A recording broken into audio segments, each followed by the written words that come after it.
G'day YouTube, it's Brett here from Overtime Gaming with you once again, and welcome back with some more FIFA 13 connected career mode. And of course guys, we're back with Newcastle United, the black and white army, the Toon army, the mighty Magpies. And it's Premier League action today guys at St James's Park against Tottenham Hotspur. Two former players going against one another against their old clubs. Hugo Lloris, our goalkeeper, going against his former club, Tottenham Hotspur. And the man that went the opposite direction in the deal for Lloris, Jeremy Menez. The man that we paid a lot for when we first got him, didn't really do too much for the club, is coming back to face Newcastle United at St James's Park. Hopefully we can shut him down, and hopefully we can shut the rest of the Tottenham team down. We look at the table in a second after the prolonged entrance. You see Gareth Bale there. But you see the table, and we're sitting just behind Spurs and Everton, joint on points with them both actually, but they're leading us on goal difference by a long way. We haven't scored too many goals, to be fair. Putting out a strong side once again, guys. Sakho makes his return. Knockout's taking a game for Ben Arfa, who just needs a bit of a rest. He's been playing a lot of games for us recently. Just time for him to get a bit of a rest to fully recover for the next stint of games we've got coming up. We look at the Tottenham side there. Muslera in goal. They've got Defoe, Holtby on the bench, and Dembele on the bench as well, who's torn us apart whenever he's played us. Corker and Vertonghen in the centre of defence. You see Bale and Menez on the wings. So a very strong side, except they still have got Adebayor up front, who we all know is one of the worst footballers to ever grace the planet. But hey, what can we say? Some people seem to like him, but I just don't. But hopefully we're looking for a win here against Tottenham to put us above both them and Everton in the league. Really could use the win here today. Dropped a big bunch of points against Wolves in the last game. Have no idea how that happened. We just played poor against Wolves and just got completely torn apart. But Tottenham looking strong in this first 5 minutes or so. Looked like they're actually going to crack our defence very early, and good save by Hugo Lloris gets us out of trouble there. We still can't get the ball out of the box though, and we're really putting ourselves under pressure. And again, a great save by Hugo Lloris. And that just backs up exactly what I was saying in the last video, guys. He makes everything look so easy. Both those saves and the one he's just made there, made completely comfortable. Just looks so easy for him. Whereas Ruffier made things look difficult. He came out with the spectacular saves, the acrobatic saves. And that's the only difference. Lloris has actually played a lot better than Ruffier has for us. He just makes everything look so much easier, so much more natural, so he doesn't stand out as much. But let's get into normal football talk now, guys. And Cavani, of course, who's been linked with a move to places like Chelsea and Man City, has come out and said he does not want to move to England. He's got his heart set on Real Madrid. Real Madrid have reiterated their interest in him after saying they need a replacement for Gonzalo Higuain. Cavani a perfect replacement, and can you imagine if Real Madrid get Cavani, Bale and Suarez and keep Ronaldo, which they don't look like they might do. It looks like Ronaldo might be moving again, but imagine if they do keep Ronaldo, buy Suarez, Bale and Cavani. How good would they be going forward? They'd have Bale, Cavani, Suarez and Ronaldo. Bear in mind they're probably getting rid of Di Maria as well.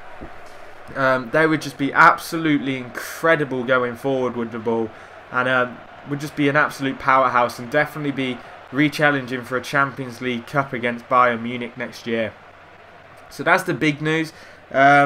More news, of course, Igor Aspas has been linked with a move to Liverpool recently, and they've been saying that a deal's been agreed, blah blah blah, but nothing really appeared until today when Liverpool have come out and confirmed the deal. He's had a medical. They've confirmed a contract with him. They confirmed a fee for him, which is around £7.7 million for him.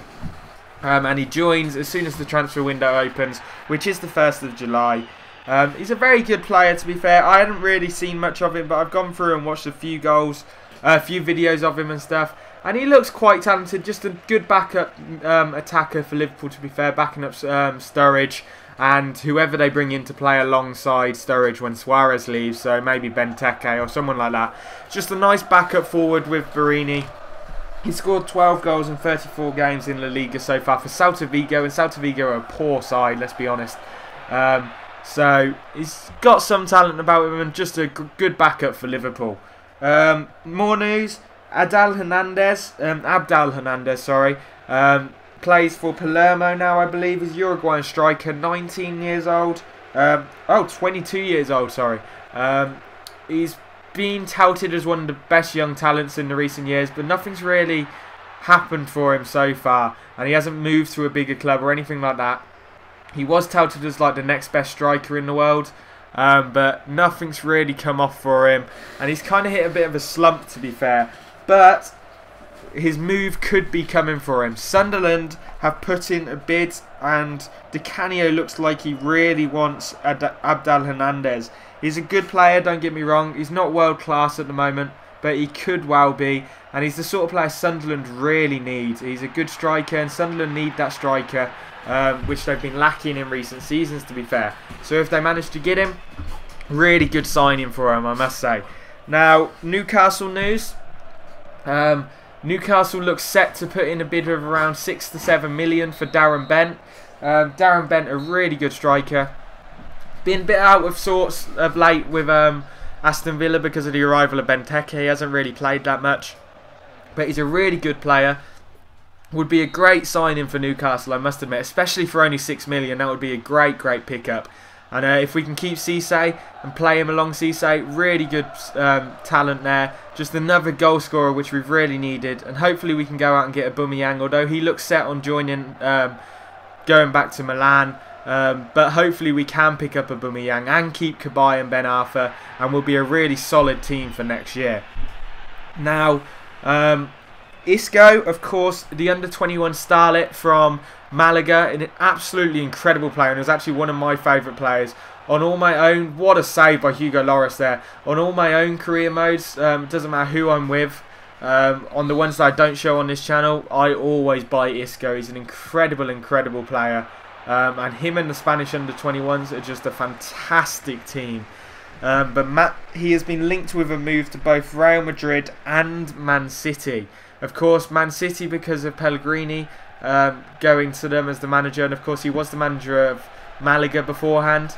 So he's been heavily linked to Man City. It'd be a huge pickup for Man City, I must say.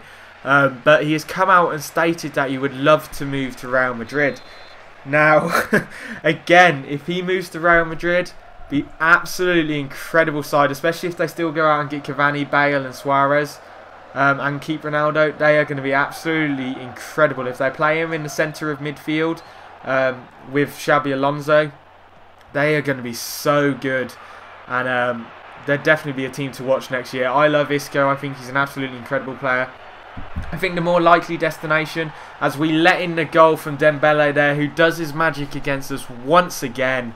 We just can't shut down Dembele at all whenever we play him. He just turned our defence inside out there. Lloris ended up diving the wrong way, which he's done a couple of times in the last few games. I don't know why he's doing it.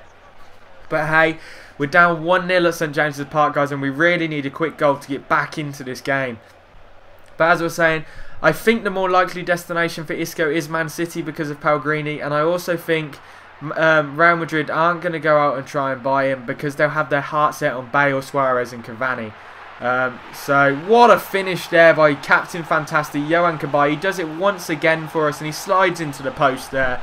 That is an absolutely gorgeous finish. There's a nice ball into him by Sissoko and just a lovely finish to put it underneath the goalie and the defender. Lovely finish, and all of a sudden, guys, it's back to 1-1. Hopefully we can push on for the win now. It has been a bit hard considering we're both playing in black kits. At times when you turn, it looks like they're the same team, and it is very hard to pick up passes, I must say. I really should have changed the kits, but I just forgot when I was started. But oh well, hopefully we can pull out the win here. But Tottenham look threatening, but our defence is holding strong. Other than that one moment with Dembele, we've held strong, and Lloris has been absolutely incredible for us so far today. So hopefully we can continue at that and just hit Tottenham when they aren't aware and just get the goal for the winner. But as I was saying, I think Isco will go to Man City because of Pellegrini. I think they've got the money available to go out and get him, whereas I think Real Madrid will struggle because of all the players they do want to sign.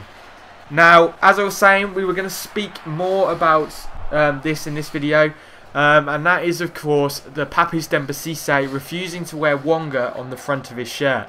Now, as we're recording this, I'm actually wearing the new Newcastle away shirt, which, of course, has got Wonga on the front. I don't have a problem with it. It's pretty much exactly the same deal as Virgin Money. Both are money lending firms, and that's what they do.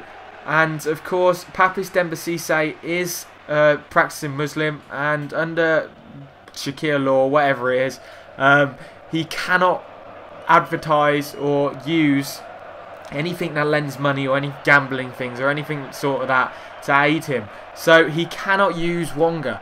It's against his religion. Now, because of that, he is refusing to wear Wonga on the front of his shirt as the sponsor, and wants to be allowed to wear no sponsor on his shirt, much like a player did this season for Seville. Now, it's not really a big issue, except Wonga have paid a lot of money to have this sponsorship on the front of the shirt, and if the main goal scorer for Newcastle isn't wearing that sponsor shirt, it's not going to be worth as much for Wonga as it would be if he did wear it. Now, I find it weird that he wore Virgin on the front of his shirt, but is refusing to wear Wonga. They're pretty much exactly the same. And I know Wonga are specifically a money lending. Oh, what a fantastic finish by Moses Sissoko. He comes out and does it again, boys. Beautiful, beautiful finish. Nice turn and an absolutely gorgeous shot to raise it over the top of the defender's legs and blast it past Muslera and goal. If that's goal of the season caliber, guys, remember to leave it in the comments section below. But as I was saying, I find it weird, the whole situation. The PFA have come out and backed Cisse. I think Newcastle should just let him wear a blank shirt.